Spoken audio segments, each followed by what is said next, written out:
Bismillahirrahmanirrahim. Hidung nang mancung ngarannya bekantan. Kambang nang harum ngarannya mawar. Amun hidup handak rukun barataan. Hormati adat budaya Banjar. Assalamualaikum warahmatullahi wabarakatuh. Yang saya hormati mahasiswa peserta program asistensi mengajar yang berbahagia. Alhamdulillahirabbil alamin. Wassalatu wassalamu ala asrafil anbiya wal mursalin wa ala alihi washabihi ajmain. Puji syukur kehadiran Allah Subhanahu wa taala karena kita dapat bertemu walaupun secara daring dalam rangka program asistensi mengajar. Perkenalkan, nama saya Dr. Hajah Ida Komalasari MPD. Hari ini saya berbicara dengan Anda untuk memberikan penjelasan tentang pembelajaran berbasis kearifan lokal. Mengapa Anda perlu mengetahui pembelajaran kearifan lokal? Karena fakta di lapangan, guru belum mengintegrasikan kearifan lokal.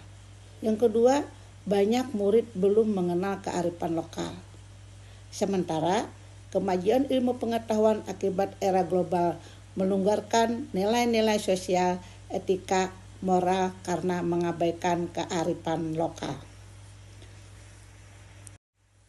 Sebelum lebih lanjut, kita harus mengetahui apa makna kearifan lokal. Asal katanya adalah local wisdom. Lokal artinya adalah lokal, wisdom artinya kearifan atau kebijaksanaan. Kearifan lokal adalah gagasan-gagasan, nilai-nilai, pandangan-pandangan setempat yang bersifat bijaksana, penuh kearifan, bernilai baik yang tertanam dan diikuti oleh anggota masyarakat. Pengertian dari kearifan lokal itu sendiri adalah segala sesuatu yang merupakan potensi dari suatu daerah serta hasil pemikiran manusia maupun hasil karya manusia yang mengandung nilai yang arif dan bijaksana serta diwariskan secara turun-temurun sehingga menjadi ciri khas daerah tersebut. Nah, ciri khas dari masyarakat suatu daerah itu harus dilestarikan sebagai identitas dan karakter diri dari berbagai aspek kehidupan. Nah, pengertian kearifan lokal itu sendiri berarti suatu gagasan atau kegiatan yang meliputi cara berinteraksi dengan manusia lain, dengan manusia dan lingkungan, dan manusia dengan sistem kepercayaannya.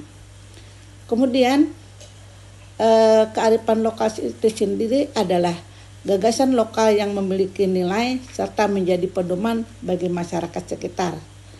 Dalam perspektif antropologi, sistem dalam satu masyarakat dijadikan sebagai identitas budaya.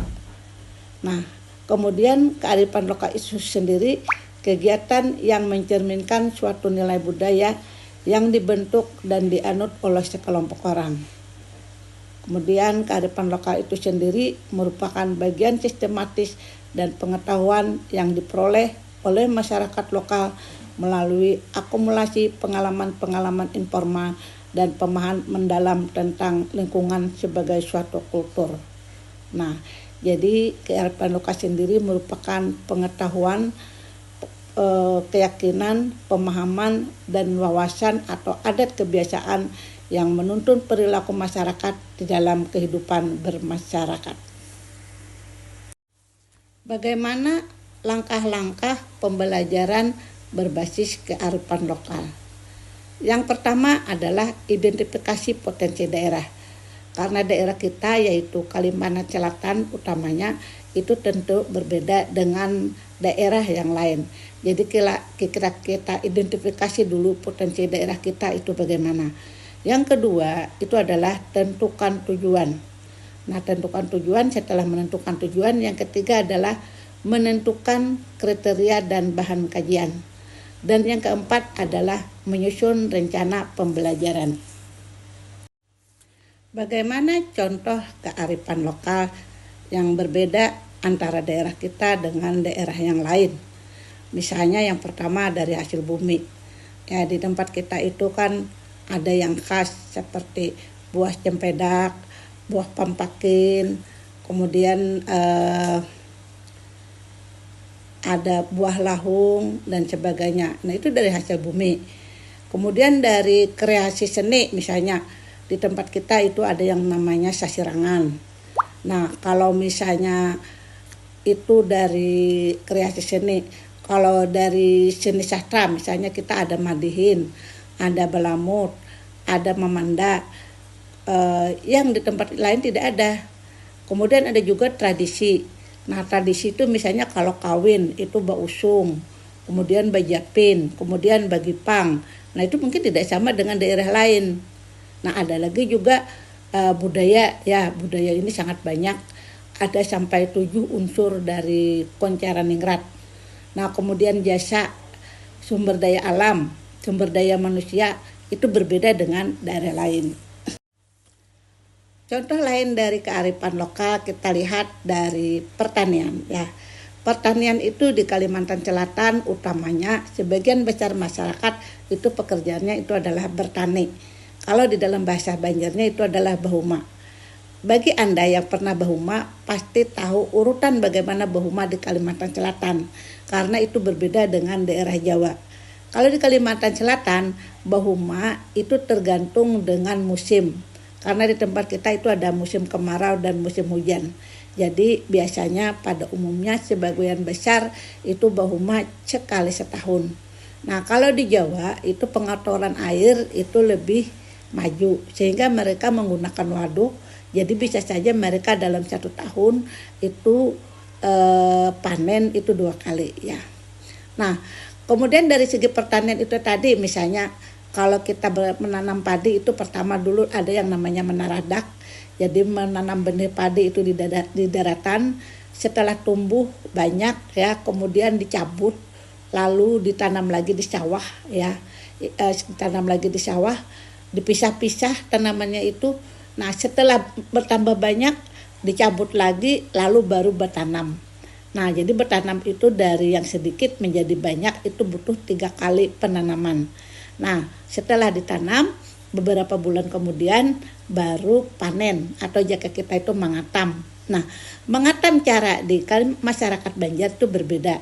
Kita menggunakan ranggaman, ya. Nah, ranggaman jadi dipetik satu-satu. Berbeda dengan daerah Jawa, mereka menggunakan arit. Nah, setelah kita memetik satu-satu baru namanya tuh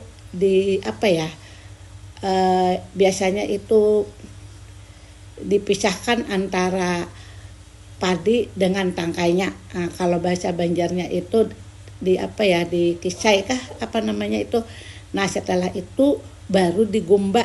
Nah, digumba itu namanya membuang gabah yang hampa atau yang tidak ada isinya. Nah, setelah itu disimpan. Nah, sebenarnya sebelum digumba itu dijemur dulu sampai kering agar padinya itu bisa disimpan tahan lama. Ketika perlu baru dipabrik menjadi beras. Nah, oleh karena itu kalau orang yang pekerjaannya bertani itu biasanya sampuk tahun bisa untuk hidup, ya. Nah, itu dari pertanian. Selain itu ada juga dari perkebunan, ya. Perkebunan di Kalimantan Selatan ini berbeda dengan yang lainnya. Ciri khas di Kalimantan Selatan, ya. Ada buah yang mungkin di daerah lain tidak ada. Contohnya cempedak, ya.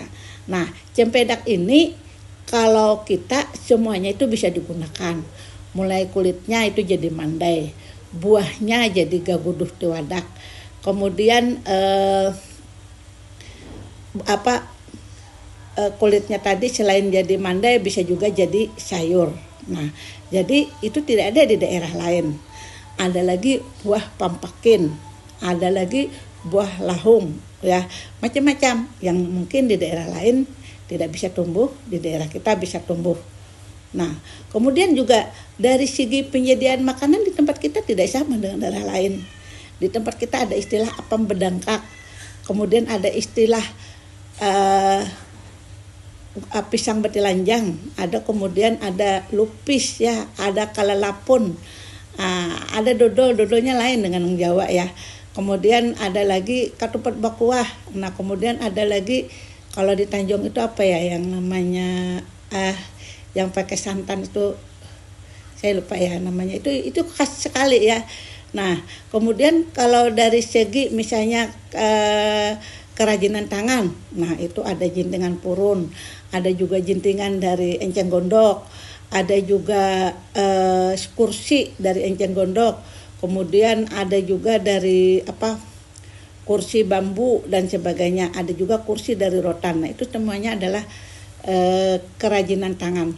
Kemudian ada lagi ya faktor alam. Faktor alam misalnya kita lihat tanah di Kalimantan Selatan ini, terutamanya di Banjarmasin, itu terdiri dari tanah rawa ya.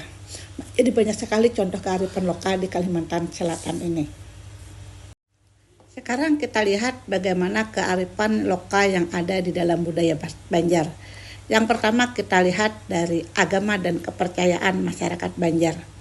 Jadi agama dan kepercayaan masyarakat Banjar itu sangat banyak ya. Salah satunya ya, yang pertama saya berikan contoh, ada upacara kehamilan. Nah, upacara kehamilan itu ada bertapung tawar, ada tian 3 bulan, ada upacara mandi tian mandaring, ada upacara berumur, ada upacara mandi baya. Nah, setelah lahir itu sendiri ada kebiasaan mengajani anak atau bepalas bidan. Setelah anak-anak ada lagi Ba'ayun Maulid, kemudian Batarbangan, kemudian Ma'umuri anak, kemudian Ba'ayun. Nah, kalau sudah dewasa itu ada lagi Basunat, Batamat Quran. Nah, kalau sudah kawin itu ada Basa Suluh, Badatang, Bapak Payuan, Ma'atar Patalian atau kemudian ada upacara nikah, ada bepingit, ada badudus, ada mahias pengantin, ada baarak pengantin, ada batatai, ada bejagaan pengantin. Nah, itu setelah kawin yuk. Ketika kawin, nanti ketika lanjut ke kematian itu ada upacara memandikan, menyembahyangkan, mengubur. Nah, kemudian ada nama arwah. Nama arwah itu ada turun tanah, ada 3 hari, ada 7 hari, ada menyalawi, ada mematang puluh, kemudian ada menyeratus sampai ke maul. Nah, itu pada agama dan kepercayaan. Yang kedua, pada sistem pengetahuan. Nah, sistem pengetahuan itu misalnya pengobatan ya. Nah, di dalam pengobatan itu kita ada yang berbeda dengan daerah lain. Misalnya berobat itu garing itu ada yang garing karena kepuhunan, ada karena kepidaraan ya. Nah, jadi ada karena pulasit ya. Nah, ada itu pengobatannya itu berbeda ya. Ada yang misalnya sesak napas disebut menyamak, maka itu diobati dengan ke tukang samak. Nah, kalau di rumah sakit itu namanya sepertinya sakit jantung. Tapi di masyarakat Banjar itu punya kepercayaan seperti itu. Dan entah kenapa kadang setelah anginnya dicabut itu bisa sembuh ya. Jadi ada tetamba itu ya, pengetahuan dalam masyarakat Banjar.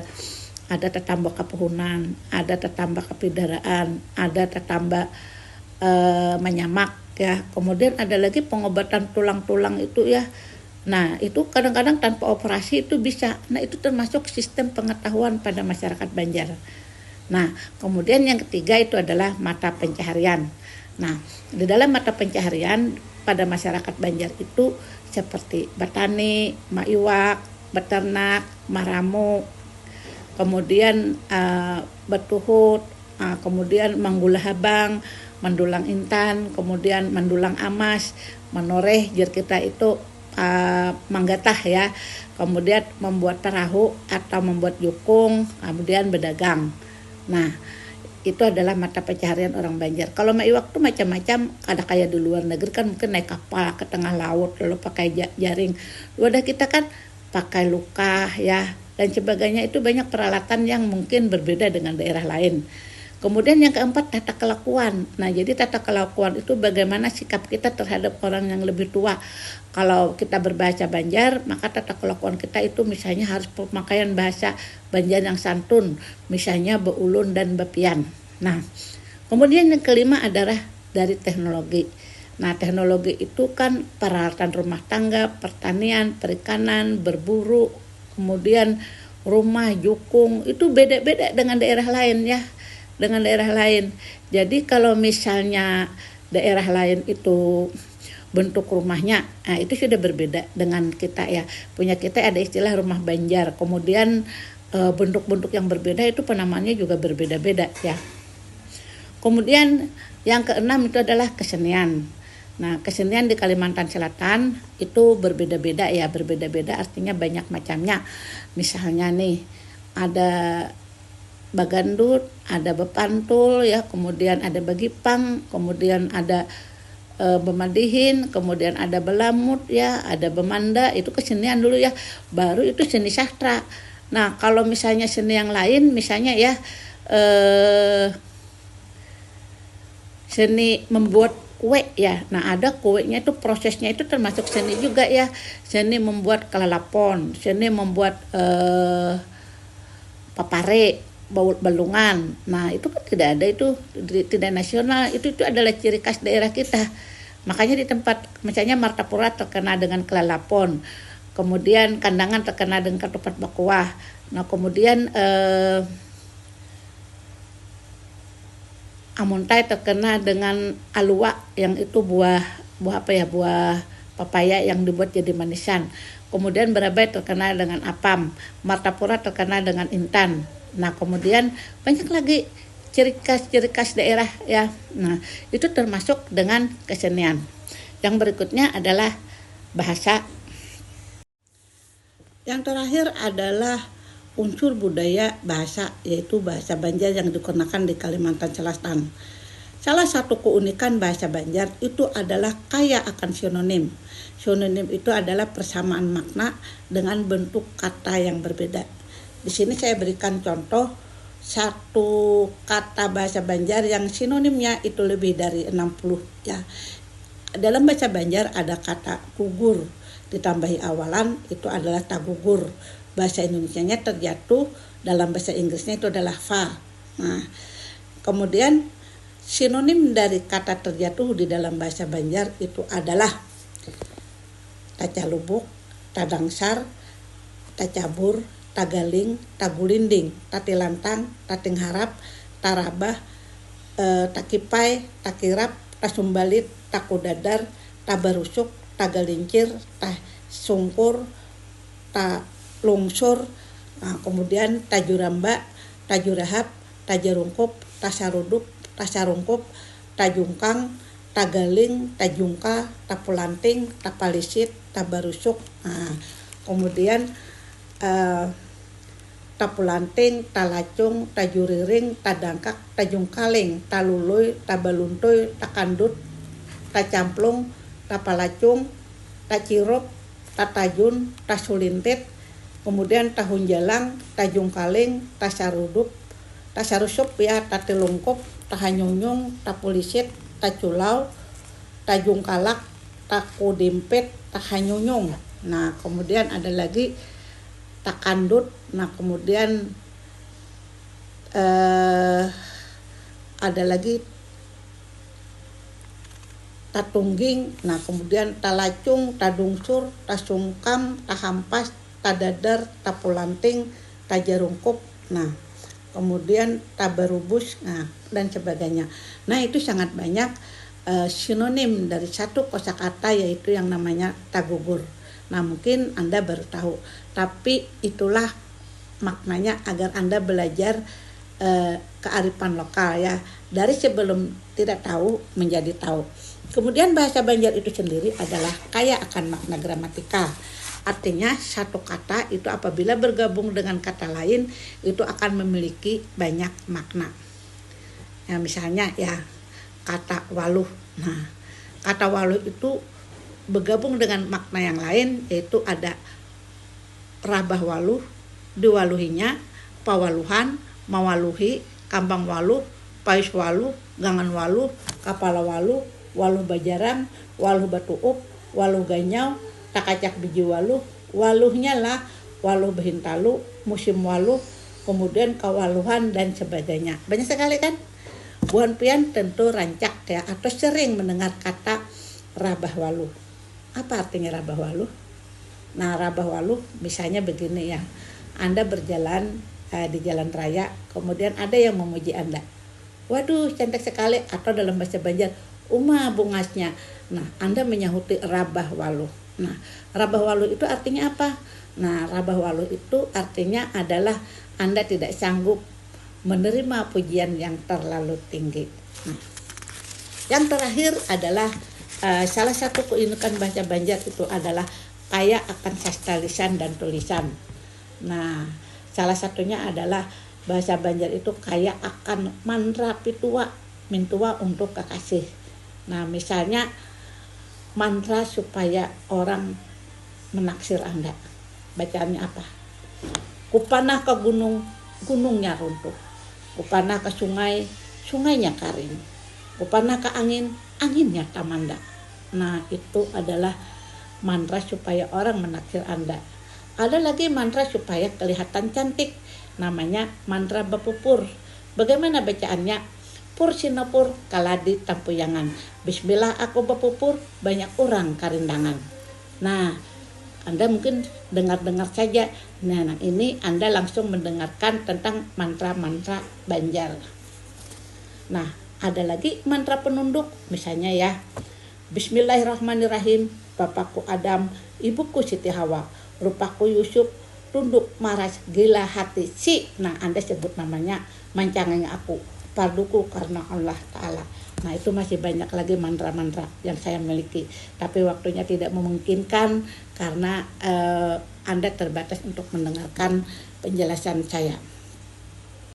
Nah, di akhir, mengapa begitu penting Anda mempelajari kearifan lokal yang ada pada masyarakat Banjar agar kita dapat melestarikan kearifan lokal, agar kita dapat menggali potensi kearifan lokal, agar kita dapat mengembangkan budaya, agar kita dapat membekali kepribadian yang baik, agar kita dapat menerapkan sopan santun, agar kita dapat memberikan contoh yang baik, dan agar dapat memberikan manfaat untuk lingkungan.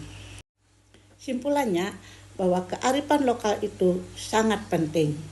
Saya berharap Anda semua mengenal kearifan lokal dan akhirnya mencintai kearifan lokal Kalimantan Selatan.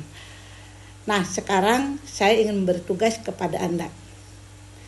Kemajuan ilmu pengetahuan akibat era global melonggarkan nilai-nilai sosial, etika, moral karena mengabaikan kearifan lokal. Sekarang Anda berikan contoh bagaimana bentuk nilai-nilai sosial, etika, moral karena mengabaikan kearifan lokal. Nah, itu tugas yang pertama. Kemudian tugas yang kedua adalah coba Anda berikan contoh kearifan lokal pada unsur budaya. Pertama, agama dan kepercayaan. Kedua, sistem pengetahuan. Yang ketiga, mata pencaharian. Yang keempat, tata kelakuan. Yang kelima, teknologi. Yang keenam, bahasa. Dan yang ketujuh adalah kesenian. Mudahan apa yang saya sampaikan bermanfaat. Wassalamualaikum warahmatullahi wabarakatuh.